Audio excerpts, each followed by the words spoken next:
Welcome back. I am Jefferson Alonzo Green, aka The Jag, and it is time once again for the Jags Week in Review. I call it Juggernauts and Jabronis. If you're new to the show, let me explain. We're going to cover 4 topics: the Juggernaut of the Week, the Jabroni of the Week, the Spot of the Week, and the Promo of the Week. So without any further ado, I'm going to jump right into it. The Jag is here for Heel Turn Wrestling. Make sure you follow them at HT Wrestling 316 on all social media channels, and make sure you follow us at Make Me a Fan 316. Let's go. So the Juggernaut of the Week is none other than Bianca Belair. She is fantastic. She is prolific and gifted. She just had a hell of a match against Rhea Ripley here on NXT TakeOver Portland. And so I think she deserves a little bit of love. She deserves some respect.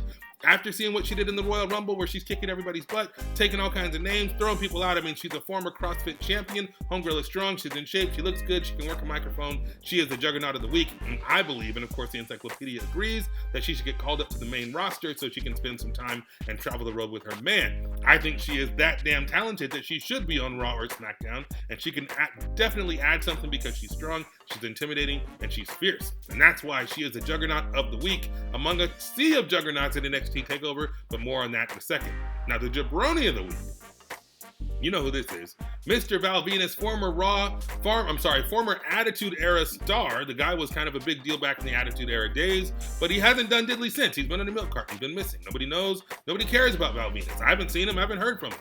But all of a sudden, he starts talking trash about a certain Nyla Rose, who is, yes, a transgender athlete who just won the Women's Championship in AEW. And whether you agree with that or whether you don't agree with that, there's a certain level of respect and decency that you want to show just as respect for a fellow human being. And this guy has gone on and on, talking trash, calling her out, making all kinds of stupid names and making a big fuss. And honestly, I like the way Nyla came back at him. She said, achievement unlocked, made Val Venis relevant, which I thought was a good comeback because wasn't anybody checking for Val Venis before he started talking trash. And I hope he goes and crawls back in whatever hole he was in before he started talking trash about Nyla Rose, because in this day and age, you have to be tolerant, you have to be respectful, and this guy is not, which is what earned him the Jabroni of the Week title, courtesy of yours truly, aka The Jag.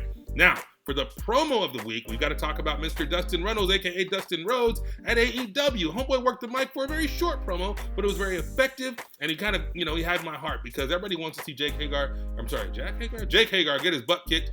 And after the arm-breaking incident and all that stuff with Dustin Rhodes, he wants a piece of Mr. Hager. He called him out. He called him out at Revolution. I believe he accepted, so this is the match that's going to happen. And I was excited to hear him do it in the way he did it because it was old school. It felt good. We felt like they had some real heat, some real animosity. He's really going to kick his butt, which is what I love. I like thinking that this is, it feels real. There's good tension. There's a good feud. There's a good confrontation. It gives me something to look forward to if and when I decide to buy Revolution, which I'm not sure I will yet. So let's see what happens on Dynamite this week.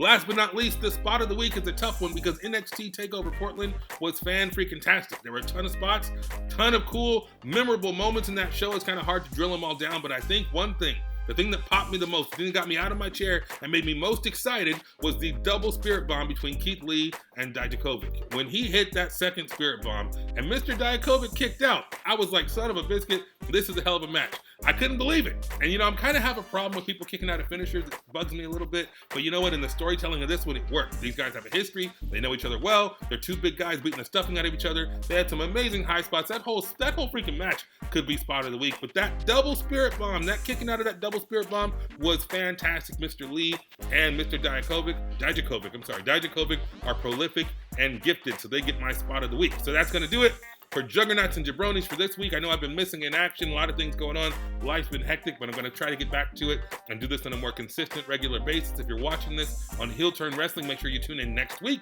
for Juggernauts and Jabronis. Again, if you're watching this on Make Me a Fan, tune in tomorrow because we put out new videos every day at 9 a.m. Pacific Time, noon Eastern. So that's going to do it for the Jag. Be sure to follow us at Make Me a Fan 316 on all social media channels. Follow Heel Turn Wrestling at HT Wrestling 316. And of course, send all your love, send all your hate, send all your feelings at aka The Jag on all social media channels. And we will see you next time.